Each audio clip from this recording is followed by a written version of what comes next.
हरे कृष्ण। आप सभी भक्तजनों का हार्दिक स्वागत है आज के सत्र में। आज हम पढ़ेंगे 14th नंबर का चैप्टर। श्रीमद् भगवत गीता। अध्याय का नाम है गुण त्रय विभाग योग या प्रकृति के तीन गुण। इसके बारे में हम पढ़ेंगे, लेकिन सत्र का शुभारंभ हम पहले मंगलाचरण के साथ आरंभ करेंगे। ओम अज्ञानतिमिरान्धस्य ज्ञानांजन शलाकया चक्षुरुन्मीलितं येन तस्मै श्री गुरुवे नमः। श्री चैतन्य मनोभीष्टं स्थापितं येन भूतले स्वयं रूपः कदा मह्यं ददाति स्वपदान्तिकं। वन्देऽहं श्रीगुरुः श्रीयुतपदकमलं श्रीगुरुन् वैष्णवांश्च श्रीरूपं साग्रजातं सहगण रघुनाथान्वितं तं सजीवं साद्वैतं सावधूतं परिजन सहितं कृष्ण चैतन्य देवं श्री राधा कृष्ण पादान सहगण ललिता श्री विशाखान्विताश्च। नमः ओम विष्णुपादाय कृष्ण प्रेष्ठाय भूतले श्रीमते भक्ति वेदांत स्वामी निति नामिने। नमस्ते सारस्वते देवे गौरवाणी प्रचारिणे निर्विशेष शून्यवादी पाश्चात्य देश तारिणे। जय श्री कृष्ण चैतन्य प्रभु नित्यानंद श्री अद्वैत गदाधर श्रीवासादि गौर भक्त वृंद। शॉर्ट में ही कर लिया। हरे कृष्ण कृष्ण कृष्ण हरे हरे, हरे राम राम राम हरे हरे। हरे कृष्ण। तो आप सभी बच्चों का हार्दिक अभिनंदन, हार्दिक स्वागत आज की कक्षा में। आज हम पढ़ेंगे गुण त्रय विभाग योग या प्रकृति के तीन गुण। अध्याय का नंबर है 14। श्रीमद् भगवद गीता यथारूप की जय। जगत गुरु शील प्रभुपाद की जय। तो ये जो चैप्टर है जिसका नाम है प्रकृति के गुण, सतोगुण रजोगुण तमोगुण, इसके बारे में हम पढ़ेंगे। ये बहुत इंपॉर्टेंट है। इसमें हमें भगवान बता रहे हैं तीन गुणों के बारे में, और खाली बता ही नहीं रहे हैं, भगवान हमको ये भी बताते हैं कि आपने इन तीन गुणों से ऊपर कैसे उठना है। बेसिकली ये गुण जो होते हैं हमारे स्वभाव में आते हैं। जैसे हम बोलते हैं ना, ये व्यक्ति बड़ा तमोगुणी है, सत्वगुणी इंसान है। सत्वगुणी में सात्विक इंसान, तमोगुणी में तो तामसिक इंसान। तो ये गुण जो होते हैं हमारे व्यवहार में, स्वभाव में होते हैं, और हम इनको पहचानते हैं। कैसे पहचान सकते हैं, और पहचानने के बाद हम इन गुणों से कैसे ऊपर उठ सकते हैं, ये हमको भगवान जी इस अध्याय में बताते हैं। ठीक है जी। तो चलिए फिर शुरू करते हैं। पहला श्लोक आपका आ गया। श्री भगवानुवाच। 14th चैप्टर का पहले नंबर का श्लोक, ठीक है, 14वां अध्याय पहले नंबर का श्लोक। श्री भगवानुवाच परम भूयः प्रवक्ष्यामि ज्ञानानां ज्ञानमुत्तमम् यज्ञात्वा मुनयः सर्वे परां सिद्धिमितो गताः। भगवान ने कहा, अब मैं तुम्हें समस्त ज्ञानों में सर्वश्रेष्ठ इस परम ज्ञान को पुनः कहूंगा, जिसे जान लेने पर समस्त मुनियों ने परम सिद्धि प्राप्त की है। तो यहाँ पे ध्यान देने वाली बात यह है कि भगवान कह रहे हैं मैं तुमको दोबारा बता रहा हूँ, है ना। भगवान ने कहा अब मैं तुमसे समस्त ज्ञानों में सर्वश्रेष्ठ इस परम ज्ञान को पुनः, पुनः का मतलब रिपीट कर रहा हूँ, फिर से कहूंगा। तो फिर से करूं, कह रहा हूं, इसका मतलब भगवान ने पहले बता दिया हमको। पहले हमें भगवान ने कहा बताया, सेकंड चैप्टर के 45 नंबर के श्लोक में, यहाँ लिख देती हूँ 2.45। ठीक है, इस श्लोक में भगवान जी ने हमको बता दिया। पढ़ा था ना उसमें आपने, त्रैगुण्य विषया वेदा, कि वेदों में मुख्यतः प्रकृति के तीन गुणों का वर्णन हुआ है। हे अर्जुन, इन तीनों गुणों से ऊपर उठो और समस्त जो द्वैत है और लाभ और सुरक्षा की सारी चिंताओं से मुक्त होकर आत्मपरायण बनो। तो भगवान ने ऑलरेडी जो है हमको ये पहले भी बताया है। उसके बाद है जी यहाँ पे प्रभुपाद जी के कुछ वर्ड्स हैं। जगत गुरु शील प्रभुपाद की जय। 7वें अध्याय से लेकर 12वें अध्याय तक श्री कृष्ण परम सत्य भगवान के विषय में विस्तार से बताते हैं। अब भगवान स्वयं अर्जुन को आगे ज्ञान दे रहे हैं। यदि कोई इस अध्याय को दार्शनिक चिंतन द्वारा भली भांति समझ ले तो उसे भक्ति का ज्ञान हो जाएगा। 13वें अध्याय में यह स्पष्ट हो चुका है, स्पष्ट बताया जा चुका है, मतलब कि विनय पूर्वक ज्ञान का विकास करते हुए भव बंधन से छूटा जा सकता है। यह भी बताया गया है कि प्रकृति के गुणों की संगति के फलस्वरूप ही जीव इस भौतिक जगत में बद्ध है। तो यह हमको बताया गया है कि किस प्रकार भौतिक प्रकृति की वजह से हम अलग अलग काम करते हैं, और इसके द्वारा ही फिर हम, हमारी जो इच्छाएं हैं वो हमको, और जो हमारे कर्म है वो हमको बांध लेते हैं। और इस तरह से बांधते हैं कि कभी अच्छी योनि प्राप्त हो जाती है हमको, मतलब कर्म अच्छे है तो अच्छी योनि, गंदे कर्म तो बुरी योनि, हम निम्न योनि में भी जा सकते हैं।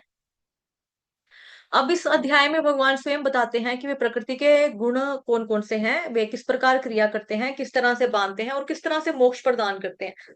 इस अध्याय में जिस ज्ञान का प्रकाश किया गया है, हम्म इस अध्याय में जिस ज्ञान का प्रकाश किया गया है उसे अन्य पूर्व अध्यायों में ज्ञान दिए गए ज्ञान से श्रेष्ठ बताया गया है। इस ज्ञान को प्राप्त करके अनेक मुनियों ने सिद्धि प्राप्त की और वैकुंठ लोक के भागी हुए। अब भगवान उसी ज्ञान को और अच्छे ढंग से बताने जा रहे हैं। यह ज्ञान अभी तक बताए गए समस्त ज्ञान योग से कहीं अधिक श्रेष्ठ है और इसे जान लेने पर अनेक लोगों को सिद्धियां प्राप्त हुई हैं। अतः यह आशा की जाती है कि जो भी इस अध्याय को समझेगा तो उसे सिद्धि प्राप्त होगी।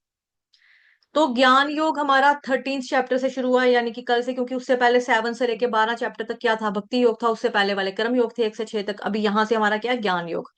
तो ज्ञान योग जो है हमारा कल से शुरू हुआ था, यानी 13 चैप्टर से, जहां पर हमने प्रकृति पुरुष चेतना के बारे में डिटेल में पढ़ा था, देखा था। और प्रभुपाद जी आज बता रहे हैं कि हमको उससे भी श्रेष्ठ ऐसा ज्ञान जो है हमको यहाँ पर इस चैप्टर में आज मिलने वाला है, यानी कि 14th चैप्टर में हमें मिलने वाला है। फिर 14th नंबर का, सेकंड नंबर का श्लोक है 14th चैप्टर का आपके सामने। तो मेरे को समय काफी लगता है, तो फिर ना मैं अभी अनुवाद अनुवाद ही पढ़ूंगी, वैसे अनुवाद ही है। इस ज्ञान में स्थिर होकर मनुष्य मेरी जैसी दिव्य प्रकृति यानी कि स्वभाव को प्राप्त कर सकता है। इस प्रकार स्थित हो जाने पर वह ना तो सृष्टि के समय उत्पन्न होता है और ना ही प्रलय के समय कभी विचलित होता है। इसका अर्थ हुआ क्या हुआ, मतलब कि हमने 7 चैप्टर में देखा था कि भगवान बोलते हैं कि इस ब्रह्मांड का कब क्रिएशन होती है, ब्रह्मांड के अंदर का सृजन। जब ब्रह्मा जी का दिन होता है, वो सृजन करते हैं, और तब जब उनकी रात होती है तब सब विनष्ट हो जाते हैं, सब नष्ट हो जाते हैं। यानी भौतिक जगत में जो जो जीव हैं उनको यह प्रलय इफेक्ट करता है, असर करता है, उसके ऊपर परिणाम दिखाता है। तो उन पर परिणाम करता है सृजन होना, विनष्ट होना। लेकिन यहाँ पर बताया जा रहा है कि जब वो इस प्रकार से दिव्य प्रकृति को प्राप्त करता है, सारा यह ज्ञान प्राप्त करने के बाद, तब वह भौतिक जगत में रहता ही नहीं। इसका अर्थ वही है कि सृष्टि के समय उत्पन्न भी नहीं होता, प्रलय के समय नष्ट भी नहीं होता। इस प्रकार से वो क्या होता है, मुक्त हो जाता है। मुक्त हो जाता है। फिर उसके बाद है जी 14.4 नंबर का श्लोक। एक सेकंड, इसको ऊपर करने दो पीपीटी को थोड़ा सा। 14.4 नंबर का श्लोक है, बहुत इंपॉर्टेंट श्लोक है। इसको आप चाहे तो कंठस्थ भी कर सकते हैं। सर्वयोनिषु कौन्तेय मूर्तयः सम्भवन्ति याः तासां ब्रह्म महद्योनिरहं बीजः प्रदः पिता। हे कुंती पुत्र, तुम यह समझ लो कि समस्त प्रकार की जीव योनियां इस भौतिक प्रकृति में जन्म द्वारा संभव है और मैं उनका बीज प्रदाता पिता हूँ। तो बेसिकली भगवान क्या करते हैं, जो नेचर है यानी प्रकृति है, उसको गर्भस्थ करते हैं, यानी प्रेग्नेंट करते हैं। किस तरह से करते हैं, भगवान दृष्टिपात करते हैं, नजर डालते हैं उसके ऊपर, देखते हैं। देखने मात्र से ही क्या होता है, गर्भस्थ हो जाती है वो। गर्भस्थ होकर क्या करती है, सारे जीव योनियों को पैदा करती है। तो वास्तव में फिर हम सभी जीवों के, क्योंकि हम लोग क्या है, जीव आत्मा है ना, हम हमारे जो पापा है परम पिता वो कौन है, बीज प्रदाता पिता कौन है, कृष्ण भगवान है। यहाँ पे भगवान ने बता दिया कि भी मैं हूँ। ये एकदम क्रिस्टल क्लियर आंसर दे दिया भगवान ने कि हम सभी जो जीव हैं भगवान श्री कृष्ण के अंश हैं। तो यहाँ पर हम ये चीज समझ सकते हैं। तो अभी ये भी हो सकता है कि कोई व्यक्ति ये सोचे कि किस तरह से भगवान ये कैसे बोल दिया कि खाली नजर डालने से गर्भस्थ हो गया। तो इसके बारे में ब्रह्म संहिता में श्लोक आता है बहुत सुंदर। तो वहां पर बताया गया है, जैसे कि आप फोटो में भी यहाँ पर देख रहे हो, ब्रह्मा जी का है ना, यहाँ पे देखो फोटो। ये देखो यहाँ पे ये ब्रह्मा जी हैं चतुर्मुख, यहाँ पे दो फेसेस दिखाई दे रहे, बट ये ब्रह्मा जी हैं, ये कृष्ण भगवान है। ठीक है। तो ये इनको ज्ञान जो है ये देते हैं। पहले ही चैप्टर जो है ना आपका, भागवतम महापुराण का पहला अध्याय, पहला कैंटो, पहला श्लोक, उसमें भी आता है, जन्माद्यस्य यतोऽन्वयादितरतश्चार्थेष्वभिज्ञस्वराट् तेने ब्रह्महृदाय आदिकवये मुह्यन्ति यत्सूरयः तेजो वारिमृदां यथा विनिमयो यत्रिसर्गो मृषा धाम्ना स्वेन सदा निरस्तकुहकं सत्यं परं धीमहि। उसमें बता रहे हैं कि तेने ब्रह्म हृदय आदि कवि है, कि ब्रह्मा जी के हृदय में ज्ञान प्रकाशित करने वाला भी कौन है, कृष्ण भगवान है। और ब्रह्मा जी कौन है, प्रथम जीव है, फर्स्ट जीव है। तो ब्रह्म संहिता में जो है इसके बारे में बताया है, वहां पे श्लोक आता है एक बहुत सुंदर, अंगानि यस्य सकलेन्द्रिय वृत्तिमन्ति पश्यन्ति पान्ति कलयन्ति चिरं जगन्ति आनंद चिन्मय सदोज्ज्वल विग्रहस्य गोविंदमादि पुरुषं तमहं भजामि। उसका अनुवाद यह है कि मैं आदि भगवान गोविंद की पूजा करता हूँ, जिनका दिव्य रूप आनंद सत्य से भरा हुआ है और इस प्रकार से सबसे चमकदार वैभव से भरा हुआ है। और भगवान क्या करते हैं, अपने किसी भी अंग का इस्तेमाल करके कोई भी जो XYZ काम है वो उसको पूरा कर सकते हैं। क्योंकि उनके जो अंग है वो हमारी तरह नहीं है ना, मतलब हमारे क्या है, भौतिक है, उनके क्या है, दिव्य हैं। हमारे जो है भौतिक इंद्रियां भगवान की दिव्य इंद्रियां, आध्यात्मिक इंद्रियां। उस पारलौकिक आकृति का प्रत्येक अंग अपने आप में सभी अंगों के पूर्ण कार्यों को धारण करता है, और आध्यात्मिक और संसारिक दोनों अनंत ब्रह्मांडों को देखता है और बनाए रखता है और प्रकट करता है। तो ब्रह्मा जी ने बताया कि भगवान जी के अंग कैसे हैं, वो इतने अद्भुत हैं कि जैसे हम लोगों के केस में क्या है, हम लोग आंख से देखते हैं तो देखने का ही काम कर सकते हैं, कान से सुनते तो कान से सुनने का ही काम कर सकते हैं। लेकिन भगवान चाहे तो आंखों से खा सकते हैं, आंखों से सुन सकते हैं, आंखों से सूंघ सकते हैं। हम खाली जीभ से खा सकते हैं, लेकिन भगवान चाहे तो जीभ से देख सकते हैं, कुछ भी कर सकते हैं, वो भगवान है। जैसे लोग कहते हैं कि आपने भगवान जी को रोटी चढ़ाई, मतलब भोग लगाया, तो खाना तो वही वैसा का वैसा पूरा का पूरा आया। लेकिन भगवान क्या करते हैं, दृष्टिपात करते हैं, नजर डालते हैं खाने के ऊपर, उसको उच्छिष्ट बन जाता है, मतलब प्रसाद बन के हमारे पास वापस आता है। प्रसाद का मतलब हुआ प्रभु के साक्षात दर्शन करना। तो अगर मान लो कि किसी दिन आपने वाकई 4 पूड़ियां भगवान जी को भोग लगाई, चने का एक कटोरी भोग लगाई, आप सोचेंगे हैं 4 पूड़ियां भगवान जी को भोग लगाई थी, हाय भगवान जी ने 2 खा ली, ओहो 2 रहेगी मेरे लिए, यार आज के बाद ना इसको देंगे ही नहीं खाने के लिए, सारा खाना खा जाते हैं। दुनिया दुनिया भोग लगाना ही छोड़ देगी। है भगवान खा रहे हैं, सचमुच में खा गए, ये तो रोटी राशन खाई जा रहे हैं, हमारा कम कर देंगे। मैंने वापस गैस जलाऊंगा, वापस से चकला बेलन रखो, वापस फुलके बेल के बनाओ, वापस चपातियां, नहीं नहीं नहीं नहीं, बड़ा लंबा काम है, कल से ना नहीं देंगे इनको, इस तरह से हो जाएगा। तो इसको आप ऐसे भी समझ सकते हो, हिस ग्रेस अमोक लीलादास प्रभु जी समझाते हैं कि जिस तरह से होली या दिवाली का त्योहार होता है हमारे घरों में, तो हम पड़ोस में आस पड़ोस में हम क्या करते हैं, एक आंटी आती है, पड़ोस वाली आंटी हमारे घर में आती है, डिब्बा लेकर आती है कि मैंने गुजिया बनाई थी, हम बोलेंगे थैंक यू आंटी। हमने उनका गुजिया वाला डिब्बा रखा, उनकी जो गुजिया थी वो अपने प्लेट वगैरह में डाली, उसके बाद जो हमने हमारे घर से चीज बनाई थी हमने उसके डिब्बे में डालकर उसको दे दिया। तो ये क्या हुआ है, आदान प्रदान हुआ ना। तो भगवान जी को हमने थाली दी, लेकिन वापस हमारे पास प्रसाद बन के आता है, आदान प्रदान है ये। ठीक। तो इस तरह से तो भगवान दृष्टिपात कर कर कोई भी काम कर सकते हैं, तो उसी तरह से भगवान जी ने दृष्टिपात करके ही प्रकृति यानी नेचर को गर्भस्थ करते हैं, और इसी से सारी जीव योनियां जो होती हैं वो पैदा होती हैं, उत्पन्न होती हैं। ठीक। तो प्रभु के साक्षात दर्शन करना होता है मतलब प्रसाद का। तो सभी प्रकार की जो 84 लाख योनियां हैं, 84 लाख योनियां, यह सभी योनियां जो हैं उनके जो बीज प्रदाता पिता हैं वो कौन है, भगवान श्री कृष्ण हैं। उसके बाद श्लोक नंबर आ गया जी आपका, 6 नंबर का श्लोक आ गया। तो 6 नंबर में भगवान कह रहे हैं यहाँ पर, हे निष्पाप सतोगुण अन्य गुण। ठीक है, 1 सेकंड रुकना, 1 मिनट, कोई 1 मिनट, कोई आ गया, 1 मिनट।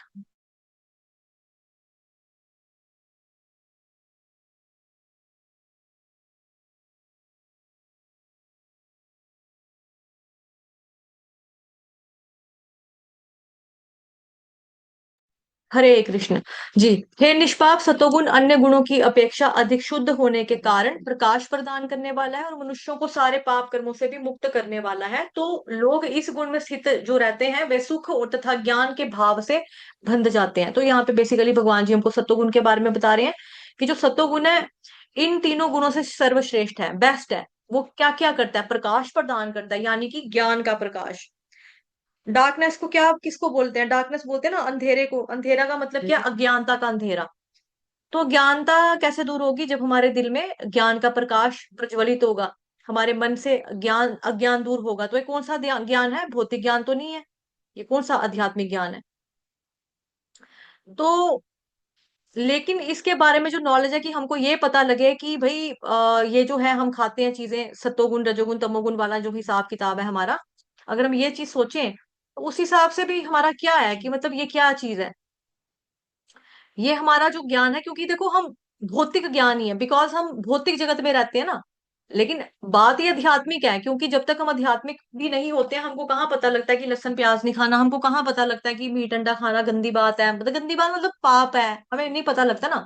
तो इसमें हमें देखा जाए नॉलेज ये हमारा थोड़ा बहुत भौतिक है, बट ये जोड़ने वाला कहाँ पर है, हमको आध्यात्मिक जगत के साथ जोड़ने वाला ज्ञान है, अगर हम सत्वगुण में रहेंगे तो। वो क्या है, प्रकाश, हमारा नॉलेज हमारे पास, दिमाग खुलेगा, नॉलेज हमारे पास आएगी, हमको पता लगेगा क्या अच्छा है क्या बुरा है, क्या गलत है क्या सही है, क्या पाप है क्या पुण्य है, हमको सब कुछ मालूम होगा। तो धीरे धीरे फिर हम क्या करेंगे, पाप करना छोड़ेंगे, पापों से मुक्त हो जाएंगे। फिर जो लोग इस गुण में स्थित होते हैं वो लोग सुख और ज्ञान के भाव से बंध जाते हैं। तो बंधन कौन सा है यहाँ पर, सुख और ज्ञान।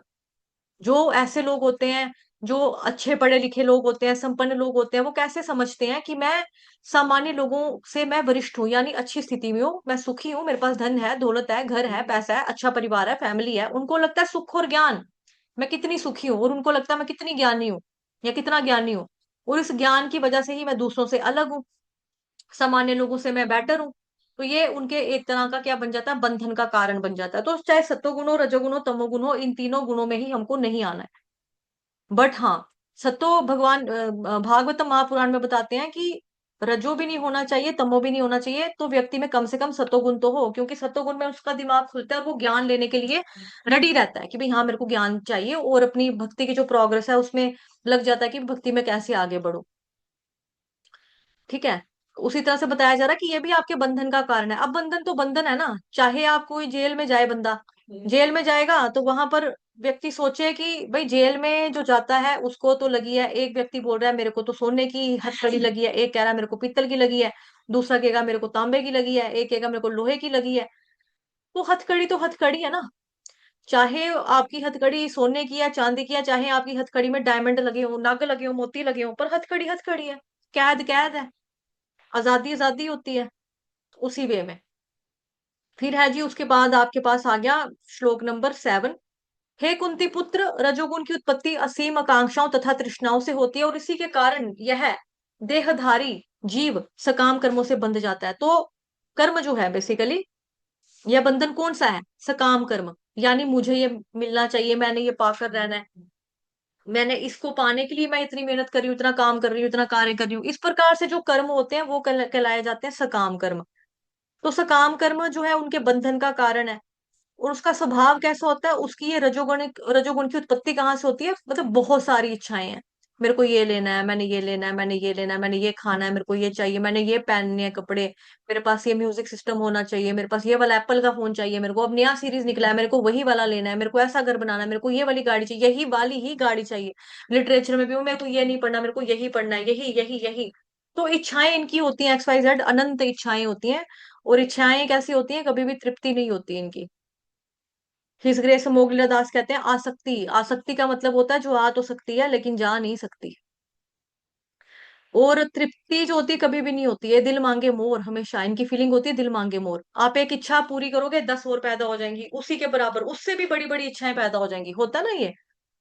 तो इसी प्रकार से यह रजोगुनी लोग जो होते हैं उनकी पहचान क्या होती है, उनकी इच्छाएं कभी खत्म नहीं होती, पैशनेट लोग होते हैं ये, इनको चाहिए चाहिए, तृष्णा जो होती है इनकी कभी खत्म नहीं होती, अतृप्त रहते हैं हमेशा ये, अधूरे मतलब आधे मतलब अधूरे इन द सेंस ऑफ कि अतृप्त, प्यास कभी नहीं बुझेगी इनकी पानी की प्राप्त करने की, कि मेरे को ये चाहिए, ठीक है ये मिल गया, अब वो नहीं मिला तो मुझे वो भी चाहिए। तो इस तरह से जो उनकी तृष्णा होती कभी भी सेटिस्फाई नहीं होती, तो ये लोग क्या करते हैं, सकाम कर्म के बंधनों से बंधे रहते हैं। फिर है जी रजोगुण हुआ, सतोगुण हुआ, अब आ जाएगा आपका श्लोक नंबर 8वां। ये आ गया जी आपके तमोगुण लोगों के बारे में आ गया ये। ठीक है। तमोगुण लोग, हे भरत पुत्र, तुम जान लो कि अज्ञान से उत्पन्न तमोगुण समस्त देहधारी जीवों का मोह है। इस गुण के प्रतिफल पागलपन, प्रमाद, आलस और नींद है, ये बद्ध जीव को बांधते हैं। तो सबसे पहले तो इसमें लक्षण क्या बता दिए, पागलपन, नींद, सनकी बहुत ज्यादा होंगे, आलसी होंगे मतलब लेजी। और तो ये लोग ना मतलब निश्चित रूप से नशा भी करते हैं, ये लोग गंद खाते हैं, गंद मतलब in the sense of meat मांस खाते हैं, साथ ही इनको नशा करने की आदत होती है। और नशा करने के बाद ये क्या करते हैं, बहुत ऊट ऊट पटांग हरकतें करेंगे, प्रमाद मचाएंगे, कोई ना कोई गलती, कुछ ना कुछ गुनाह कर देंगे। इस तरह से हम लोग देखते हैं कि तमोगुण जो होते हैं, तमोगुण इस तरह से लोगों को बांध के रखते हैं। उत्पन्न कहाँ से होती है, अज्ञानता से, इनको पता ही नहीं है कुछ भी, टोटली मतलब भगवान से तो 100 मीलों कोसों दूर है ये। तो इस तरह से हम देखते हैं किस प्रकार सत्वगुण ज्ञान से यानी प्रकाश से पैदा होता है, और वो सुख और ज्ञान की भावना से बांध कर रखता है। और रजोगुण जो होता है वो असीम आकांक्षाओं को, उसकी इच्छाएं कभी पूरी नहीं होती हैं, इच्छा पूरा हो भी जाए, इच्छाएं पूरी होने के बाद वो और इच्छा करेगा, तो उसको तो काम कर्मों से बांध के रखता है। और इच्छाओं की प्राप्ति के लिए वो हवन शवन भी करेंगे ना, इच्छाएं ही पूरी करने के लिए चाहिए उसको। तो तमोगुण ये तो अज्ञानता से उत्पन्न होता है। और इसमें लोग कैसे होते हैं, आलसी, पागलपन, नींद और नशेड़ी, है ना, नशा करने वाले, जुआ खेलने वाले, साथ ही जी आपका क्या बोलेंगे उसको, मीट मांस खाने वाले लोग, ये भी होते हैं। फिर उसके बाद है जी आपका श्लोक नंबर 11 आ गया। सतोगुण की अभिव्यक्ति को तभी, एक सेकेंड,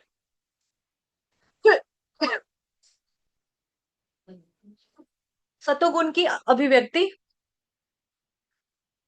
को तभी अनुभव किया जा सकता है जब शरीर के सारे द्वार ज्ञान के प्रकाश से प्रकाशित होते हैं। तो शरीर में 9 द्वार बताए गए हैं, 2 आंखें, 2 नथुने, 2 कान के क्या बोलेंगे, सुराख, मतलब छिद्र। ठीक, 6 हो गए, 7वां हो गया आपका मुंह, 8वां हो गया गुदा, और 9वां हो गया जनेंद्रिय। तो ऐसे 9 द्वार, इसको नौपुरी भी कहते हैं, नौपुरी वाला शरीर, 9 द्वार वाला शरीर, इसको बोला जाता है 9 द्वार की नगरी। नगर, नगर में इसको किसको बोलते हैं, गांव को। वो हमारी बॉडी को ही बोला जाता है 9 द्वार वाला ये शहर, मतलब नगरी है आपकी।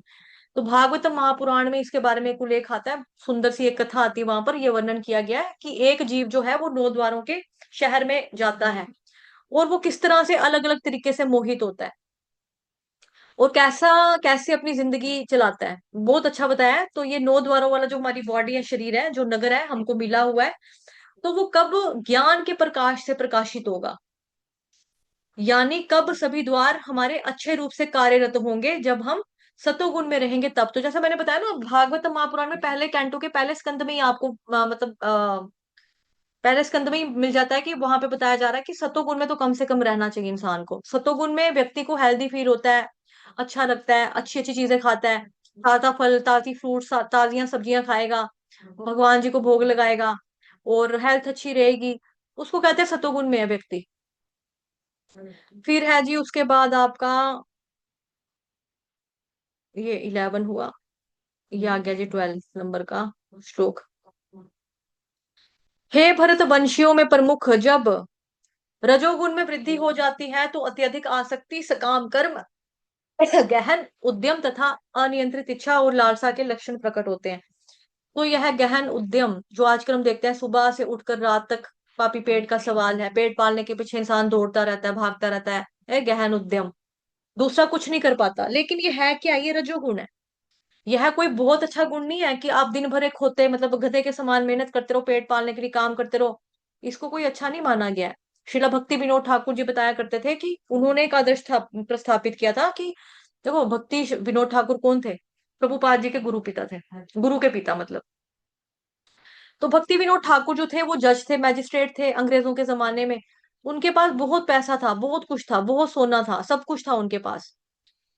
तो उनको अपने समाज में कह लो या अपने इलाके में कह लो, इतना श्रेष्ठ दर्जा था, अव्वल दर्जा था कि अंग्रेज भी उनको, उनसे डरते थे, लोहा मानते थे।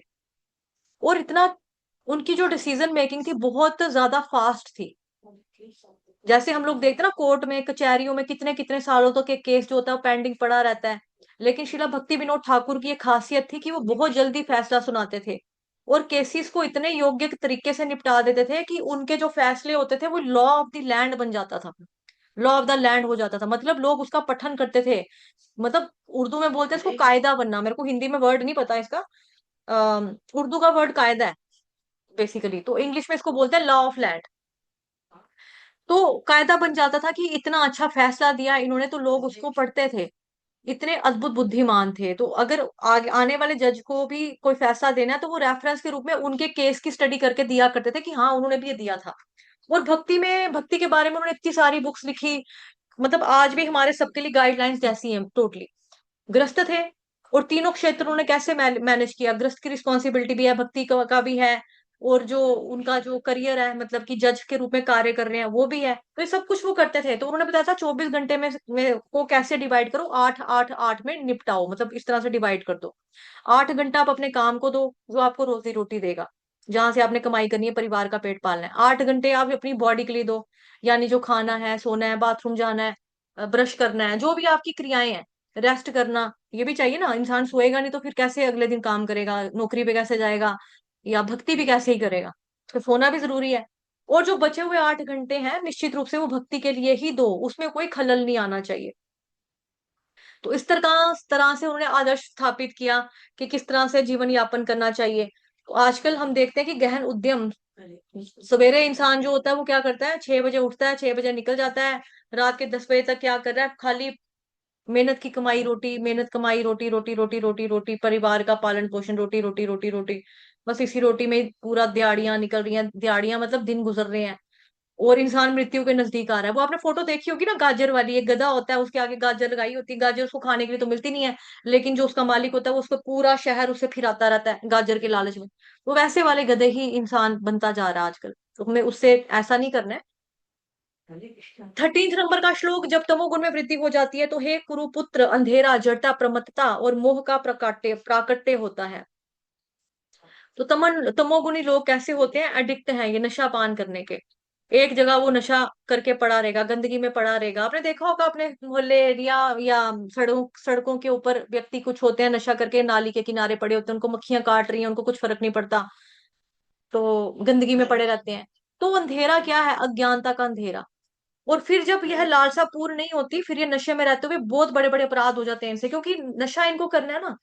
जैसे रिसेंटली रिसेंटली क्या बताएं, हम अपने शहर के बारे में ही अगर आपको बताएं, तो यहाँ पर बड़े सारे केसेस हुए चोरियों के पिछले दिनों। और चोरियां भी कहाँ हुई? जहाँ पे हौश पौश, जो किसको बोलते हैं ना, अच्छे वाले एरियाज, जहाँ पे मतलब बड़े बड़े रईस लोग रहते हैं, अमीर लोग रहते हैं, पता लग जाता है इनको, चोरों को, कि इनके घर में आज कोई भी नहीं है। सीसीटीवी कैमरास भी लगे हैं वहां पे, कैमरे के ऊपर देते हैं कपड़ा, कपड़ा देने के बाद कर लेते हैं चोरी। पकड़े जाए तो हमारे पास पैसे तो है नहीं, वो तो हमने नशा करके खा लिया, जेल में डालना डाल दो, मारना है मार दो, हमें हम क्या करें? हमने तो नशा टीका लगा लिया था, हमने हमने इंजेक्शन लगाया, ड्रग्स लिए, हमें नहीं पता, पैसे खा लिए हमने। किसी का स्कूटर उठा लेंगे, मोटरसाइकिल निकालेंगे, पुर्जे पुर्जे तोड़ ताड़ के उसके आगे बेच देंगे, कहेंगे हमारे पास तो पैसे है नहीं, मारना है तो मार लो, क्या करें हम? तो ये लोग क्या करते हैं, नशा करने के बाद अपराध होते हैं ना इनसे, क्योंकि नशा करने के बाद इनको कोई ये थोड़ा होगा कि हाँ भाई ठीक है नशा कर लिया, अब चलो खुराक पूरी होगी, अब सो जाओ आराम से ना। इनको नशा करने के बाद और नशा चाहिए। अच्छा आज नशा हो गया, कल कल का फिर चिंता, फिर कल चलो आज सो जाते हैं, कल जब उठेंगे ए ड्रग्स दो, चाहिए चाहिए चाहिए चाहिए चाहिए। जैसे आपने देखा होगा संजू मूवी में, सर क्या नाम था लड़के का, संजय दत्त का जो रोल किया था जिसने, रणबीर कपूर। तो वास्तव में जो संजय दत्त की रियल स्टोरी के ऊपर बेस्ड था ना वो। तो संजय दत्त को भी एक इंटरव्यू में पूछा गया कि अगर आप अपनी जिंदगी बदलना चाहो तो जिंदगी के ऐसे कौन से लम्हे हैं जो आप बदलना चाहोगे? तो उसने बोला मैं अपनी मम्मा को वापस लाना चाहता हूँ, पापा को वापस लाना चाहता हूँ, जिंदा देखना चाहता हूँ दोनों को। और साथ ही जो मैंने जेल में जो जिंदगी गुजारी, नशे वाली गुजारी थी, नशा किया करता था मैं उसको, नशे को अपनी जिंदगी से निकालना चाहता हूँ। आज वो दूसरों को बोलता है कि नशा मत करना, बेड़ा गर्क हो जाएगा मेरी तरह। लेकिन अब हम मतलब देखते हैं ना कि जैसे देखो, जो अच्छा इंसान होता है वो सुनकर ही सीख जाता है दूसरे व्यक्ति के एक्सपीरियंस से, कि जब वो व्यक्ति बोल रहा है कि नहीं नशा बड़ी गंदी चीज है, मैंने बड़ा सहा है इसके पीछे, है ना। तो मम्मी बेचारे की मर जाती है, उसको पता नहीं लगता, नरगिस दत्त जो होती है कुछ समझ नहीं आता। तो जरूरी नहीं है कि हम अपने खुद से ही नशा कर कर देखें, कि हाँ पहले देखकर चेक करते हैं कि हमें नशे की लत लगती है कि नहीं लगती, हमें लड़ने का दिल करता है कि नहीं करता, हमें अपराध करने का, मारने का, खून का दिल करता है कि नहीं करता। चोरी होती किस किस लिए होती है? चोरी इंसान क्यों करता है? अब देखो एटीएम होते हैं, एटीएम में चोरियां कर लेते हैं, कैमरे के ऊपर पर्दे डालेंगे, कैमरे के ऊपर कपड़ा लपेट देंगे, मुंह के ऊपर मास्क लगा लेंगे, जो गार्ड होगा वो तब होगा ही नहीं, आधी रात को जाएंगे एटीएम से पैसे निकाल लेंगे। निकालने भी देखो तरीके इनको आ जाते हैं। तो ये अपराध है ना, ये लोग क्यों करते हैं? नशे के कारण करते हैं ना, नशा चाहिए इनको। जब इनको डोज नहीं मिलती फिर ये पागल होते हैं, फिर ये नशे, मम्मी की चूड़ियां बेचेंगे, अपने घर का सोना बेचेंगे, बहन के लिए पापा ने रखा होगा कि लड़की की शादी करनी है जी, लड़की की शादी करेंगे तो उसके लिए दहेज का काम आएगा, ये चोरियां करने का सोचेगा नहीं कि मेरे पापा ने मेरी बहन का दाज इकट्ठा किया घर में, सोचेगा ही नहीं व्यक्ति, है ना। तो इसी तरह से नशा जो है ये गंदी चीज है, अच्छी चीज नहीं है। तो अच्छा इंसान होता है सुनकर ही सीख जाता है, दूसरे के एक्सपीरियंस से ही सीख जाता है कि नहीं नशा करना गंदी बात है। जैसे कोई बचपन में मम्मी पापा समझाते हैं, क्योंकि टीनेजर्स जो होते हैं इन्हीं का ज्यादा ख्याल रखना पड़ता है। 9वीं 10वीं 11वीं 12वीं के जो लड़के होते हैं ना, इनको बहुत ख्याल रखना पड़ता है। तो इनको अगर पहले ही समझा दें नहीं, नशा करने वालों को पुलिस ले जाती है, जेल में ले जाती है, मार पड़ती है, और व्यक्ति सोचेगा अच्छा ठीक है नशा करने वाले को मार पड़ती होगी, तो इंसान सोचेगा नहीं यार मैं नहीं करूंगा। अब कोई सोचे देख लेता हूँ करके मैं पकड़ा जाता हूँ कि नहीं, देख लेता हूँ करके कि मेरे को मार पड़ेगी कि नहीं, देख लेता हूँ करके कि मेरे को चोरी की आदत पड़ेगी कि नहीं, तो फिर क्या, फिर वो मूर्खता हुई ना। तो हमें अच्छे इंसान को सुनकर ही पता लगना चाहिए, सुनकर ही अक्ल आ जानी चाहिए, समझ में आना चाहिए। 14 नंबर का श्लोक आपके सामने है, जब कोई सत्वगुण में मर जाता है तो वह शुद्ध उच्च ग्रहों की ओर जाता है। तो सत्वगुण में जो मरता है वो उच्च लोकों में जाता है, यानी कि देवताओं के लोक में जाएगा, देवी देवताओं के लोक में वो चला जाएगा। फिर आ गया जी आपका, ये क्या हो गया, 15 नंबर का श्लोक। फिर उसके बाद बताया जा रहा है रजोगुण में जब कोई मरता है, जब कोई रजोगुण में मरता है तो वैसे काम कर्मियों के बीच में जन्म ग्रहण करता है, और जब कोई तमोगुण में मरता है तब वह पशु योनि में जन्म धारण करता है। तो सकाम कर्मियों के बीच यानी इस भूलोक में, भूवर लोक में बस यहीं पर भटकेगा। वो सकाम कर्मियों के बीच में जन्म लेगा।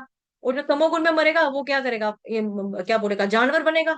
क्योंकि इंसान की योनि प्राप्त करके उसने क्या किया, मीट अंडे खाए, नशा किया, लोगों को मारा, लोगों से चोरियां की, है ना, क्राइम किए। तो उसको इंसान तो नहीं बनाएंगे ना फिर भगवान, उसको पाप कर्म का मिलेगा, लाइक जानवर बनेगा वो। तो कितना सावधान कर रहे हैं हमको भगवान की, अपना देख सुन के तुम लोग करो ये चीजें जो करते हो। तो भगवान ये सब ज्ञान हमको दे रहे हैं, देकर हमको सावधान कर रहे हैं कि केवल ये जन्म हमारे लिए नहीं है, पता नहीं कितने आगे जन्म है, यही जिंदगी थोड़ा है जो आज हम संसार में बैठे हैं, सिर्फ यही जन्म नहीं, आगे बहुत सारे जन्म है। तो कम से कम अगले जन्म में भी अगर हम नहीं सुधर सके, इस जन्म में सुधार नहीं कर सके अपना, और अगला जन्म अच्छा नहीं बनाया, पशु की योनि में गए, तो फिर मनुष्य की योनि में आने को तो वापस 84 लाख लग जाएंगे ना समय, 84 लाख योनियों का दोबारा हमको सफर तय करना पड़ेगा। तो वो कि बहुत, जो कि बहुत ही कष्टदायक दुख वाला होगा, और वो गलत हो जाएगा हमारे लिए, सही बात नहीं है। फिर 16 नंबर का श्लोक आपके सामने है। पुण्य कर्म का फल शुद्ध होता है जो सात्विक कहलाता है, लेकिन रजोगुण में संपन्न कर्म का फल दुख होता है, और जो तमोगुण में किए गए फल जो होते हैं वो मूर्खता में प्रतिफलित होते हैं। जो रजोगुण में हम देखते हैं, तो जो देखा ना हमने गहन गहन उद्यम वाली बात, फिर से यहाँ पर गहन उद्यम करके जो कुछ भी मिलता है उसको, उसका फल दुख ही है, उससे कभी तृप्ति तो होती नहीं है। जैसे मैंने आपको पहले भी एग्जांपल दी थी राजमा चावल की, राजमा चावल खाई जाओ खाई जाओ, एक दिन इंसान बोलेगा नहीं मैं अक गया खा खा के, ऊब गया हूं, अब नहीं मेरे को तृप्ति होती। तो जो चीज आपको खुशी देती थी वो चीज भी आपके दुख का कारण बन जाती है, जिसको आप पाना चाहते थे वो भी आपके दुख का कारण बन जाता है, जो मिला वो भी देने, वो भी दुख ही देगा, जो नहीं मिला उसके लिए भी हाय काश मिल जाता, काश मेरा हो जाता, मुझे क्यों नहीं मिला, मेरा रह गया, उसके लिए भी दुख है। और पुण्य कर्म यानी सत्व गुण में किया हुआ कर्म कैसा होता है, उसका फल शुद्ध होता है, उसमें कोई मिलावट नहीं होती, उसका फल शुद्ध होता है। और इसका रजोगुण का फल दुख होता है, और तमोगुण का फल बेवकूफी मूर्खता होता है। मूर्खता, आपको भगवान जी ने जिंदगी दी, इंसान का जन्म दिया, लेकिन फिर भी भगवान का नाम ले लिया, तो मूर्खता नहीं है तो और क्या हुआ, मूर्खता ही तो हुआ। फिर अजी आपके सामने आ गया है 17 नंबर का श्लोक। सतोगुण से वास्तविक ज्ञान उत्पन्न होता है, रजोगुण से लोभ उत्पन्न होता है, और तमोगुण से अज्ञान प्रमाद और मोह उत्पन्न होते हैं।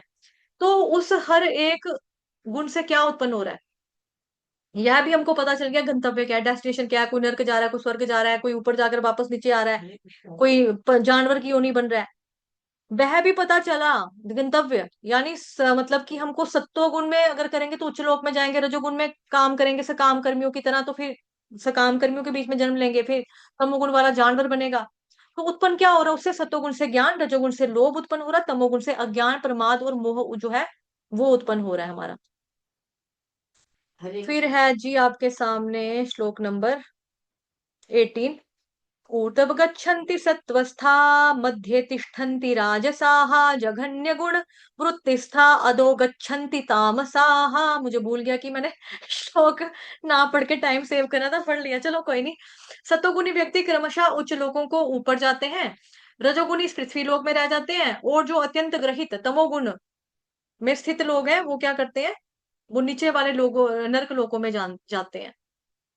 यानी कि उच्च लोकों में जाएंगे कुछ, और कुछ पृथ्वी लोक में रहेंगे, और कुछ कहाँ चले जाएंगे, नर्क लोक में चले जाएंगे। तो जाना, हमारी कोशिश क्या होनी चाहिए, हमारी कोशिश होनी चाहिए कि भाई हम ऊपर जाएं, ऊंचे लोग, जैसे हम छोटे होते स्कूल में जाते थे, पढ़ते थे, पहले हमने हमने पढ़ा प्री नर्सरी, फिर लोअर केजी, फिर अपर केजी, है ना, फिर फर्स्ट क्लास, सेकंड क्लास। तो हम क्लास में धीरे धीरे आगे आगे बढ़ते हैं ना, बढ़ना मतलब हमें, हम प्रोग्रेस कर रहे हैं। लेकिन अगर हम नीचे नीचे जाएं, हम फेल होते रहे, फिर प्रिंसिपल बोलेगा इस बच्चे को तो नर्सरी का सिलेबस नहीं आ रहा, इसको मैं कहाँ रखूंगा स्कूल में, आप इसको ले जाओ। तो डिमोशन होते होते क्या हो जाएगा, फाल पूरा खत्म हो गया ना करियर ही बच्चे का। उसी तरह से बताया जा रहा है कि भाई जो आपका तमोगुण है वो आपको नीचे लेकर आएगा, रजोगुण वापस बीच में बांध देगा, सत्वगुण ही आपको ऊपर उठा सकता है। तो सत्वगुण में तो कम से कम रहना सीखना चाहिए। अब फोटो यहाँ पर आ गया, ब्रह्मांड का चित्र यहाँ पर देख रहे हैं आप लोग। तो ये एक ब्रह्मांड है खाली, ठीक है। गर्भोदक शाही विष्णु जो गर्भोदक सागर में लेटे हुए अनंत शेषनाग पर आराम कर रहे हैं, लक्ष्मी माता उनके पाँव को मसाज कर रही है, दबा रही है, सेवा कर, चरणों की सेवा कर रही है मतलब, ठीक है। फिर ये क्या करते हैं, भगवान जो है सम्राट है, स्वराट शब्द भी आता है आपके उसी में आता है, भागवतम महापुराण में।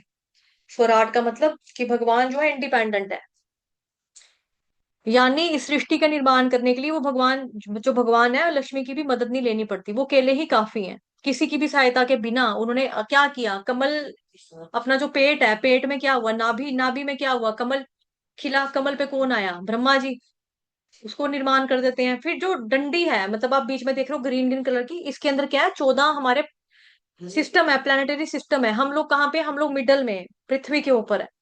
अब जैसे मैंने आपको बताया था पहले भी कि जो जीव आत्मा है वो तटस्थ शक्ति है भगवान की। तटस्थ का मतलब क्या हुआ, जो तट के ऊपर यानी किनारे पे रहती है।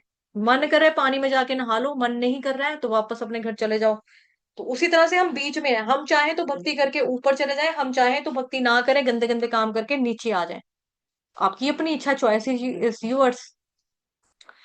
तो सत्वगुण जो है यही हमको ऊपर लेके जा सकता है, रजोगुण में हम स्थित रहेंगे, यहीं पर रहेंगे, तमोगुण में स्थित होंगे तो हम क्या करेंगे, नीचे चले जाएंगे, अतल अवितल सुतल तत्तल आतल महातल रसातल पताल, इधर चले जाएंगे। तो इधर जाकर तो कोई मतलब बड़ाई वाला काम नहीं ना है, मतलब बड़ाई वाला काम नहीं है, अच्छी अच्छी चीज नहीं है। तो हमें क्या करना होगा, हमें अच्छे कर्म करके, मतलब कि अकर्म करके, भगवान के भक्ति वाले कर्म करके उच्च लोकों में जाना चाहिए, या फिर सीधा सीधा भगवत गोलोक वृंदावन धाम में ही हमको जाना चाहिए। ठीक। फिर है जी उसके बाद आपका श्लोक नंबर 19 नंबर का आ गया जी आपके सामने। जब कोई व्यक्ति यह अच्छी तरह से जान लेता है कि समस्त कार्यों में प्रकृति के 3 गुणों के अतिरिक्त अन्य कोई कर्ता नहीं है, और जब वह परमेश्वर को जान लेता है जो इन 3 गुणों से परे है, तो वह मेरे दिव्य स्वभाव को प्राप्त होता है। तो जो समस्त कार्यों में जो भी कार्य होते हैं, जो मतलब प्रकृति के 3 गुण होते हैं, जैसे आपने देखा हो बहुत बार फोटो देखी है ना, वो कठपुतली हमको नचा रही है। प्रकृति के नियम एक बुक आती है हमारी इस्कॉन की, आप उसको गूगल करेंगे तो वहां पे फोटो जो आता है बेसिक प्रकृति के 3 गुण वाला, उसमें 3 देवियां हमको नचा रही होती हैं, हाँ, इंसान जो होता है कठपुतली बन के नाच रहा होता है। तो बेसिकली उसको बांध के रखता है, रस्सी से बांध के रखता है ऊपर नचाने वाला, वो एक्शन करता है। और क्या होता है कि उसके हाथ पांव हिलते हुए नजर आते हैं, जो हम नॉर्मल पपेट शो भी देखते हैं, जयपुर में होता है यूजुअली ये शो, राजस्थान जयपुर में। लेकिन करने वाला अलग है, वैसे ही हम जीवों को बांध के रखने वाले ये गुण अलग है। ये गुण क्या है, प्रकृति के 3 गुण, रजोगुण सतोगुण तमोगुण। और हम क्या है, कठपुतली के तरीके से या कठपुतले की तरह हम लोग नाचते हैं। तो जब हम लोग ये समझ जाते हैं, जान जाते हैं कि हम बद्ध जीव हैं, प्रकृति हमको नचा रही है, लेकिन मैं भिन्न हूँ, उससे भिन्न हूँ, किससे, और मैं भिन्न होते हूँ किसका अंश हूँ, भगवान श्री कृष्ण का अंश हूँ। जो अपने इस स्वरूप को जान लेता है वो धीरे धीरे प्रकृति के गुणों से परे हो जाता है, फिर भगवान के दिव्य स्वभाव को वो व्यक्ति क्या करता है, प्राप्त करता है। फिर है जी आपके सामने 20th नंबर का श्लोक। जब देहधारी जीव भौतिक शरीर से संबंध इन 3 गुणों को लांघने में समर्थ होता है, तो वह जन्म मृत्यु बुढ़ापा और अनेक कष्टों से मुक्त हो सकता है, और इसी जीवन में अमृत का भोग कर सकता है। अब इतना इंपॉर्टेंट है ये, देखो जैसे, यानी ऐसा नहीं है कि मरने पर हम सीधा गोलोक वृंदावन धाम चले जाएंगे, वैकुंठ चले जाएंगे, यहाँ पर रहते हुए भी हम उसका स्वाद ले सकते हैं, आनंद ले सकते हैं। कैसे, भगवान जी की भक्ति करके, भगवत गीता में, सॉरी, भक्ति में स्थिर होकर। ठीक है। फिर उसके बाद आ गया, जैसे आप ये फोटो भी देख रहे हो यहाँ पे, इस आदमी मतलब ये पुतले की, ये क्या कर रहा है, जंजीरों को तोड़ दिया इसने, खोल दे सारे बंधन तू, फिर क्या कर, बजने दे भक्ति का गाना। भगवान की भक्ति करो, भगवान का नाम लो, और तोड़ के सारे बंदरों को कहाँ पे जाओ, गोलोक वृंदावन धाम में जाओ। लेकिन बंदरों को तोड़ेगा भी कौन, कैसे टूटेंगे, उसके बारे में पता होना चाहिए, वही भगवान जी बता रहे हैं हमको। आगे आ गया जी आपका 21 नंबर का श्लोक। अर्जुन ने पूछा, हे भगवान, जो इन 3 गुणों से परे है वह किन लक्षणों के द्वारा जाना जाता है, इसका आचरण, सॉरी, उसका उसका आचरण कैसा होता है, और वह प्रकृति के गुणों को किस तरह से लांघता है। तो गुणातीत, बेसिकली जो 3 गुणों से ऊपर हो जाए वो कौन हो गया, गुणातीत हो गया। तो भगवान गुणातीत के साथ साथ भगवान गुणाधीश हैं, यानी कि गुणों के ईश्वर हैं भगवान। और प्रभुपाद जी कौन है, वो गुणातीत है। तो वास्तविक रूप से जो प्रभुपाद जी 3 गुणों से परे हो गए थे। तो अर्जुन उन्हीं लक्षणों को जानना चाह रहा है कि इस तरह के लक्षण कौन से होते हैं, उनका आचरण कैसा होता है, और कौन व्यक्ति है जो इस तरह से गुणों को लांग सकता है, कैसे लांगा जा सकता है, कैसे लांगा जाया जा सकता है, मतलब। फिर आगे आगे जी आपका आपका 14.22 से लेके मतलब 22, 23, 24, 25 4 श्लोक इसमें मेन मेन इंपॉर्टेंट इंपॉर्टेंट जो भी है सारा यहाँ पे लिखा हुआ है। भगवान ने कहा, हे पांडुपुत्र, जो प्रकाश आसक्ति तथा मोह के उपस्थित होने पर ना तो उनसे घृणा करता है और ना उनसे लुप्त हो जाने पर ना उनकी इच्छा करता है, जो भौतिक गुणों की इन समस्त परिक्रियाओं से निश्चल तथा अविचलित रहता है, उसे यह जानकर और यह जानकर कि केवल गुण क्रियाशील है, उदासीन और दिव्य बना रहता है, जो अपने आप में स्थित है और सुख तथा दुख को एक समान मानता है, जो मिट्टी के ढेले, पत्थर और स्वर्ण के टुकड़े को एक समान, एक नजर, एक दृष्टि से देखता है, जो अनुकूल तथा प्रतिकूल के प्रति भी समान बना रहता है, जो धीर है, प्रशंसा तथा बुराई, मान अपमान में समान भाव से रहता है, जो शत्रु तथा मित्र के समान आ, व्यवहार करता है, और जितने जिसने सारे भौतिक कार्यों का परित्याग कर दिया है, ऐसे व्यक्ति को प्रकृति के गुणों से अतीत कहते हैं। तो देखो ये जो श्लोका, जो भी भगवान जी ने मतलब हमने अनुवाद पढ़ा, उसमें भगवान ने देखो 12वें अध्याय में भी बताया है ना, फिर भगवान जी ने 13 चैप्टर में भी बताया था, हमने कल भी पढ़ा था, 14th में भी बता दिया, फिर भगवान 16th में भी ये गुणों के बारे में बताएंगे, बार बार भगवान बता रहे हैं। तो इतने सारे क्राइटेरिया भगवान जी ने बताए हैं। जो प्रकाश या शक्ति और मोह से उपस्थित ना होने पर उनसे घृणा करता है, लुप्त होने पर उनकी इच्छा करता है, मतलब क्या, यानी वो देखता है कि मुझ पर सत्वगुण हावी हो रहा है। प्रकाश यानी सत्वगुण, आसक्ति यानी रजोगुण, मोह यानी तमोगुण। तो गुणों के प्रभाव मतलब थोड़े थोड़े को फील कर रहा है, महसूस कर रहा है, लेकिन ना तो उनसे घृणा करता है, यानी वो उन पर बिल्कुल भी ध्यान नहीं देता, और ना ही वो बिल्कुल भी दिया इग्नोर करो यार, छड्डो परे, अपने आप ठीक हो जाएंगे, ऐसा भी नहीं, उस पर काम तो करना है, वर्क तो करना है। अगर मेरे को लग रहा है कि यार मैं भगवान का नाम ले रही हूँ, भक्ति कर रही हूँ, अभी अंदर से मेरे को क्या हो रहा है, इसके पास ये चीज कहाँ से आ गई, मेरा अंदर से सड़ रही हूँ, इसके पास ये चीज कहाँ से आ गई, ये तो मेरी होनी चाहिए थी, ये तो मुझे मिलनी चाहिए थी, इसने क्यों लिया, ये जलन होगी ना। अब मुझे पता लग रहा है कि हाँ मुझे जलन हो रही, तो मेरे को इस पे काम भी तो करना है, वर्क करना है ना मेरे को इस पे। ये थोड़ा मेरे को छड्डो परे जी, इग्नोर करो, फिर हमें क्या करना चाहिए, हरे कृष्ण कृष्ण कृष्ण हरे हरे, हरे राम राम राम हरे हरे, हमें ये करना चाहिए। अभी मेरे पास मतलब कि मैंने देखा यार इसके पास ये कहाँ से आ गया, ये तो मैं लेना चाहती थी, दुकानदार के पास मैं गई थी ये वाला सूट लेने के लिए, अंकल ने बोला एक ही सूट है, आय है इसके पास कहाँ से आया, मैं चोरी कर लूंगी, चोरी करने की फीलिंग मेरे अंदर आ गई ना, गंदी भावना आई। इसको निकालने के लिए मुझे इग्नोर थोड़ा करना है, आए छड्डो परे जी, अपने आप नहीं जाएगा आपको। हरे कृष्ण कृष्ण कृष्ण हरे हरे, हरे राम राम हरे हरे, काम तो आपको खुद करना है। तो ये गुण जो है भगवान जी ने बताए हैं। तो इन जो सारी प्रक्रियाओं से जो निश्चल है, मतलब इन कार्यकलापों से अगर किसी को फर्क नहीं पड़ता, वो जानता है कि केवल गुण ही क्रियाशील है। जैसे कठपुतली की रस्सी जिसके हाथ में, वही क्रियाशील है, तो कठपुतली क्रियाशील नहीं है। तो प्रकृति के गुण जो होते हैं ये हमको नचाते हैं, तो उसी तरह से हमको गुणों को वापस लाने के लिए, मतलब ठीक करने के लिए हरे कृष्ण महामंत्र का जप करना है, ये प्रैक्टिकली बात है। ठीक है। तो इसीलिए हमको जो गुण है, जैसे हम कहते हैं ना कई बार कि मेरा मूड स्विंग हो रहा है, तो बेसिकली वो मूड नहीं स्विंग होता है हमारा, हमारा बेसिकली मोड स्विंग होता है। प्रकृति के जो 3 मोड्स ऑफ नेचर है ना, प्रकृति के मोड, ये हमारे मोड जो होते हैं, ये हमारे स्विंग होते हैं। तो यहाँ पे फोटो देख रहे हो, ये है आपकी नारद मुनि जी की लगी हुई तस्वीर, इनका उदाहरण बेसिकली यहाँ पे दिया जा रहा है, नारद मुनि। तो नारद मुनि का जो कार्य है वो क्या है, वो दिव्य है, पारलौकिक है, इसीलिए इनको इनको भी क्या बोला जाता है, इनको बोला जाता है गुणातीत। नारद मुनि को गुणातीत बोलते हैं। फिर उसके बाद है जी आपका श्लोक नंबर 26। 26 श्लोक में भगवान जी बता रहे हैं यहाँ पे, जो समस्त परिस्थितियों में अविचलित भाव से पूर्ण भक्ति में प्रवृत्त होता है, वह तुरंत ही प्रकृति के तीनों गुणों को लांघ जाता है, और इस प्रकार से व्यक्ति क्या करता है, ब्रह्म के स्तर तक पहुंच जाता है। ब्रह्म यानी यहाँ पर ब्रह्म ज्योति, जो भगवान के शरीर से निकलने वाली दिव्य ज्योति है, उस स्तर तक वो पहुंच जाता है। कौन पहुंच जाता है, जो सभी परिस्थितियों में अविचल भाव से भक्ति करता है। अरे यार अब भक्ति कर रहे, माला कर रहे थे, अब क्या हो गया, बड़ी भूख लग रही है, फिर क्या हुआ, बाद में माला कंप्लीट करो, रोटी खा लेना, चलो ठीक है हम माला करके खा लेते हैं। अब क्या हो गया यार, फिल्म देखने का बड़ा दिल कर रहा है, कोई बात नहीं, माला पूरी करो, फिर देख लेना थोड़ी देर टीवी, अपने आप को थोड़ा सा रिवार्ड दे लेना, इस तरह से। तो इस तरह से हमारी भक्ति जो है वो डावाडोल नहीं हुई। तो बड़ा बेसिक छोटे छोटे एग्जाम्पल दे रही हूँ मैं, बट अदरवाइज लोगों का हिल जाता है कई बार। तो अविचल भाव से हमको बेसिकली भक्ति करनी है। कोई भी XYZ सिचुएशन हो, कोई मर गया, कोई पैदा हो गया, भूख लग गई, अकाल आ गया, बाढ़ पड़ गई, भक्ति नहीं छोड़नी है। लेकिन लोगों का यहाँ पर क्या हाल हो जाता है, माता जी आज आप सेशन चैंटिंग सेशन में क्यों नहीं आए, मेरे को माता जी जुकाम लगा था, अच्छा आप क्यों नहीं आए, मेरे को पेट में दर्द थी ना थोड़ी सी इसलिए। आप क्यों नहीं आए, रात को हम शादी वाले घर में गए थे, लेट सोए थे इसलिए। आप क्यों नहीं आए, बस थोड़ा सा बोरिंग लगता है इसलिए। रोज तो 16 माला करते हैं, एक आधे दिन नहीं भी होगा तो भी क्या होगा, ये अविचल भाव नहीं है। बिना विचलित हुए, बिना किसी भी इमोशन को आपने आगे, उसके आगे कोई भी इमोशन, कोई भी फीलिंग अगर आपकी आगे, उसके आगे क्या बोलेंगे, घुटने नहीं टेक देने, हार थोड़ा मान जानी है कि आज सर्दी लग रही है, आज गर्मी लग रही है, तो सब सर्दी गर्मी चलेगी ना, शरीर मिला ना हमको इंसान का, गर्मी में गर्मी लगेगी, ठंड में ठंड लगेगी, उसके पीछे भक्ति थोड़ा छोड़ देनी है। एक माता जी को मैंने कहा चैंटिंग सेशन में क्यों नहीं, कहती मेरे को हिचकी लगी हुई थी। यार हिचकी लगी थी तो हिचकी परमानेंट थोड़ा लग जाती है किसी को।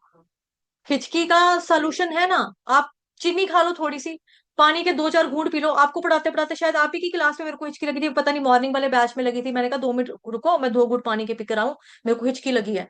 अब मैं हिचकी के पीछे बोलूं यार मैं तो क्लास नहीं ले सकती, मेरे को हिचकियां लग रही हैं, हिचकियां लग रही हैं, तो आप पढ़ लेना खुद से, tata good bye bye bye tata मैं चलती हूँ। ये क्या तरीका हुआ? हिचकी लग रही है तो हिचकी के पीछे माला नहीं करनी, इसको अविचल नहीं बोला जाएगा। अविचल भाव से आपको करनी है कि जो भी सिचुएशन हो जाए, कोई आ रहा है कोई जा रहा है, ठीक है, लेकिन आपको भक्ति करना नहीं छोड़ना है। अपनी भक्ति करना थोड़ा छोड़ देना है हिचकियां जुकाम सर्दी के पीछे। ठीक। उसके बाद मैं, ये कौन सा, अच्छा ये तो हो गया ना हमारा श्लोक नंबर, हाँ, अविचलित वाला हुआ ना, अभी तो पढ़ा है ये। फिर आ गया जी आपका, ये भी श्लोक आपका बहुत ही इंपॉर्टेंट श्लोक है, और ये श्लोक नंबर है आपका 27 नंबर का। इसको लर्न कर लेना बाद में आप लोग, तो या मैं दोहरा मतलब गा दूं। ब्रह्मणो हि प्रतिष्ठाहम अमृतस्य व्यवस्य च शाश्वतस्य च धर्मस्य सुखस्कांतिकस्य च। और मैं ही उस निराकार ब्रह्म का आश्चर्य हूँ, जो अमृत्य, अमृत्य, अविनाशी और शाश्वत और चरम सुख का स्वाभाविक पद है। तो ब्रह्म ज्योति भी निकलती कहाँ से है? भगवान जी से ही निकलती है। यानी कि जो निराकार ब्रह्म जिसका ध्यान करते हैं निराकारवादी, यानी जो लोग उसका ध्यान करते हैं, तो वो भी उनका आश्चर्य भी भगवान कहते हैं मैं ही हूँ। इसके बारे में भगवान ने पहले बताया था, ठीक है, पहले भी बता चुके हैं बहुत बार। तो किस प्रकार भगवान को समझने के 3 तरीके होते हैं। आप में से मैक्सिमम डिवोटी जो इस वक्त यहाँ पे बैठे हैं एट प्रेजेंट, वो लोग वो वाले हैं, क्या बोलते हैं इनको, भक्ति वैभव वाले। उसमें आप पढ़ चुके हैं पहले चैप्टर का, सॉरी पहले कैंटो का सेकंड चैप्टर का, कौन सा श्लोक है वो? वदन्ति तत्तत्त्वविदस्तत्त्वं यज्ञानमद्वयं ब्रह्मेति परमात्मेति भगवानिति शब्दयते। कि परम सत्य को जानने के 3 तरीके होते हैं, क्या? ब्रह्म, परमात्मा, भगवान। तो 3 तरीके हैं भगवान जी को जानने के। सबसे पहला चरण ब्रह्म ज्योति, यानी कि जो ब्रह्म ज्योति को की तरह चलते हैं उसको बोलते हैं ब्रह्मन जो। उसके बाद परमात्मा, उसके बाद जो जो भक्त होते हैं वो भगवान जी को भगवान के रूप में जानते हैं। तो भक्त कहाँ पे जाने की इच्छा करेगा? भगवान के पास जाना चाहेगा ना। जो ज्ञानी वो ब्रह्म ज्योति तक ही आ पाएगा, वो ब्रह्म ज्योति में लीन थोड़ा हो जाएगा। ये कोई वो थोड़ा है, मैं रंग शरबतों का तू मीठे घाट का पानी, आ तुझ में घोल दूं मैं तुझे हर बात बन जानी। ये मतलब कोई रसना थोड़ा है, नींबू पानी शरबत, चीनी मिलाई नमक मिलाया, घोला और पी लिया, एक हो गए जी दोनों, नमक पानी सेम हो गया, एक हो गया। ऐसा नहीं होता। ये खाली फिल्मों में होता है, ये भक्ति में नहीं होता। कि जो लोग कहते हैं हम उसके अंदर चले जाएंगे, उधर ही मिल जाएंगे, मर्ज हो जाएंगे, उसी में रह लेंगे, वो गिरते हैं। वापस उनका जन्म होता है जब तक वो भगवान की भक्ति तक तक नहीं कर पाते हैं। बहु नाम जन्म नाम अंते ज्ञानवान माम प्रपद्यते वासुदेव सर्वमिति स महात्मा सु दुर्लभा। तो भगवान के जो भक्त होते हैं भगवान के पास जाने की ही इच्छा करेगा। ठीक, तो उसके लिए उसको भगवान के सगुण रूप की, साकार रूप की पूजा करनी पड़ेगी, भक्ति करनी पड़ेगी, हरे कृष्ण महामंत्र का जप करना पड़ेगा, अर्च विग्रह की सेवा, जो खाना है भगवान जी को भोग लगाकर खाना है, सिंपल। तो भक्त जो होता है भगवान जी को चाहता है। तो भगवान कह रहे हैं सबका आश्रय मैं ही हूँ, मुझसे ही उत्पन्न है सब। फिर उसके बाद आ गया जी, चैप्टर फिनिश हो गया है आपका। ये आ गया प्रभुपाद जी का वर्ड्स, मतलब कुछ शब्द। और ये जो है 2020 कृष्ण जन्माष्टमी 12 अगस्त मतलब कि बस लास्ट हो गया ना, ये खत्म है। चलिए पढ़ते हैं प्रभुपाद जी के कुछ वर्ड्स। प्रभुपाद जी के शब्द।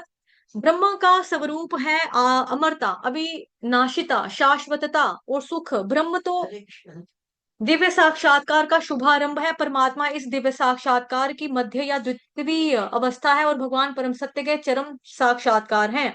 जीव यद्यपि स्वभाव से ब्रह्म होता है, लेकिन उसमें भौतिक जगत पर प्रभुत्व जताने की इच्छा रहती है, जिसके कारण वो नीचे गिरता है। अपनी स्वाभाविक स्थिति में जीव तीनों गुणों से परे होता है। हमारी स्वाभाविक स्थिति क्या है? देखो कि हम क्या है, जीवेर स्वरूप कृष्ण नित्यदास। ये हमारी स्वाभाविक स्थिति है जो कभी भी चेंज नहीं होती। नित्य दास का मतलब जैसे हम कहते हैं भगवान नित्य लीला करते हैं, भगवान नित्य मालिक है, हम नित्य नौकर हैं उनके। लेकिन प्रकृति के संसर्ग में वह अपने को तीनों गुणों यानी सत्व रजत तमो गुण में बांध लेता है। अब जब जीव प्रकृति के संसर्ग में आता है, टच में आता है, संपर्क में आता है, तब वो इनसे बंध जाता है, तो क्या हो जाता है? बद्ध जीव हो जाता है, तो वो मुक्त जीव नहीं रहता। इन्हीं तीनों गुणों के संसर्ग के कारण उसमें भौतिक जगत पर प्रभुत्व जताने की इच्छा होती है। तो जीव क्या सोचता है कि मुझे इस भौतिक प्रकृति को भोग करना है ना? भोग करना है, इस पर प्रभुत्व जमाना है, मालिक बनना है, स्वामी बनना है। इसके ऊपर यह सब होता है प्रकृति के गुणों के संसर्ग के कारण। फिर पूर्ण कृष्णा भावनामृत में भक्ति में प्रवृत्त होने पर वह दिव्य पद को प्राप्त होता है, और उसमें प्रकृति को वश में करने की जो इच्छा होती है वो दूर हो जाती है। तब तो वो नहीं चाहता कि प्रकृति को मैं कैसे वश में करूं, कैसे मैं बड़ा महल बनाऊं, कैसे बड़ी बड़ी महंगी गाड़ियां मेरे सामने खड़ी रहे, कैसे मेरे नौकर चाकर हो, जो हेलो सर, नमस्ते सर, आइए सर, पानी पीजिए सर, सिगरेट भी पीने लगो, सिगरेट को सुलगा दे कोई। है रजोगुनी लोग सोचते ना ऐसा। लेकिन ये व्यक्ति नहीं चाहेगा, जो कौन नहीं चाहेगा, जो पूर्ण कृष्णा भावनामृत व्यक्ति होगा, उसकी सारी इच्छाएं जो होती हैं दूर हो जाती हैं, अपनी इंद्रियों को भगवान जी की सेवा में लगा देता है। कैसे? वो जो आपको कल भी श्लोक सुनाया था ना, सर्वोपाधि विनिर्मुक्तम तत्परत्वेन निर्मलम ऋषिकेन ऋषिकेश सेवनम भक्तिरुच्यते। तो इस तरह से उसकी इच्छाएं दूर हो जाती हैं, और जो कुछ उसको मिलता भी है भगवान जी का प्रसाद मानता है उसको, और साथ ही में उसको वो इस्तेमाल करता है, यूज करता है, लेकिन मिस यूज नहीं करता, उतना ही इस्तेमाल करेगा जितना उसको जरूरत है, उतना ही ले, थाली में व्यर्थ ना जाए नाली में। ये तो खाने की हुआ ना, लेकिन उसका एटीट्यूड ऐसा होगा, हर वस्तु को वैसे ही समझेगा कि फालतू वेस्ट नहीं करना। जैसे नल के लगे हैं, पानी लगे हैं तो खुले खुले हैं तो खुले हैं, बिजली लगी तो खुल रही है तो खुल रही है, चली है तो चली हुई है। ऐसा नहीं, वो सब चीजों को इस्तेमाल करेगा। गाड़ी है तो फिरते रहो फिरते रहो फिरते रहो, मंदिर में जाने के लिए इस्तेमाल करेगा। तो ऐसा व्यक्ति क्या होगा? युक्त वैराग्य। तो इस प्रकार से हमें क्या क्या करना है, शुरुआत कहाँ से करनी है? अगर हमको गुणों के प्रभाव से मुक्त होना है तो हमको सबसे पहले भक्तों की संगति, इन विधियों का भक्तों की संगति में, एसो A for association of devotees, B for book reading, C for chanting, D for diet. Diet में क्या लेना है? प्रसादम। इस्कॉन की पूरी एबीसी है इस तरह से। भगवान की लीलाएं सुनो, श्रवण करो, कीर्तन करो, श्रवण भी करना है, कीर्तन भी करना है, भगवान का नाम जप भी करना है। फिर जो भी आपने सुना, श्रवण किया, उसका थोड़ा चिंतन करो, मनन करो, भगवान जी का नाम लो, उसको याद करो, स्मरण करो। तो मन में भगवान जी का स्मरण करते रहो, श्रवणम कीर्तन, जो नवधा भक्ति है उसको फॉलो करो। इसका प्रैक्टिस करना चाहिए। फिर धीरे धीरे ऐसी जो विधियां हैं, उससे क्या होगा? उससे हम आगे बढ़ जाएंगे और भगवान जी को प्राप्त कर लेंगे धीरे धीरे। तो ये बहुत आसान तरीका बताया है यहाँ पे। ये देखो यहाँ पे क्या लिखा है, यहाँ से पढ़ रहे हैं, धीरे धीरे ऐसी संगति से, गुरु के प्रभाव से मनुष्य की प्रभुता जताने वाले की इच्छा समाप्त हो जाएगी। वह भगवान की दिव्य प्रेमा भक्ति में दृढ़ता से स्थित हो जाएगा। इस विधि की संस्तुति इस अध्याय के फिर क्या बोलते हैं, इस अध्याय से 22वें श्लोक तक के अंतिम श्लोक तक, श्लोक से लेकर अंतिम श्लोक तक की गई है। भगवान की भक्ति अति अतैव सरल है, मतलब कि बहुत आसान है लेकिन चीप नहीं है। तो मनुष्य को फिर भी क्या करना चाहिए? भगवान जी की भक्ति में संलग्न रहना चाहिए, सेवा करनी चाहिए, अर्च विग्रह को अर्पित भोजन का उच्छिष्ट का यानी प्रसादम खाना चाहिए, भगवान जी के चरण कमलों पे चढ़ी के तुलसी को सूंघना चाहिए, फूलों को सूंघना चाहिए, भगवान जी के लीला स्थलों का दर्शन करना चाहिए। थोड़ा बड़ा करने की ट्राई करूँ इसको, मुझे नजर बड़ा कम आता है इसका नाम। क्या है ये? गला सूख रहा, ना ना गला नहीं सूख रहा। तो लीला स्थलों मतलब कि जहाँ पवित्र स्थान है भगवान जी के, वहां पे जाके दर्शन करना चाहिए। वृंदावन धाम हो गया, गोलोक है ना, ये सब दर्शन करना चाहिए। गोवर्धन परिक्रमा करनी चाहिए। फिर भगवान जी के बारे में सुनना चाहिए, पढ़ना चाहिए, और हमेशा क्या करना चाहिए? हरे कृष्ण कृष्ण कृष्ण हरे हरे, हरे राम राम राम हरे हरे। फिर उसके बाद इस प्रकार जो व्यक्ति अपने को ब्रह्म ज्योति या ब्रह्म बोध के विभिन्न प्रकारों के में स्थित कर सकता है, वो गुणात्मक रूप से भगवान जी के तुल्य है। ठीक, तो खत्म हो गया सत्र। बांछा कल्पतरुभ्यश्च कृपा सिंधुभयेव च पतितनां पावनेभ्यो वैष्णवेभ्यो नमो नमः। अनंत कोटि वैष्णव वृंद की जय, जगत गुरु श्रील प्रभुपाद की जय, श्री कृष्ण चंद्र भगवान की जय, ग्रंथराज श्रीमद् भागवत महापुराण की जय, श्रीमद् भगवद गीता यथारूप की जय, आज के आनंद की जय, आप सभी भक्तों की जय। हरे कृष्ण।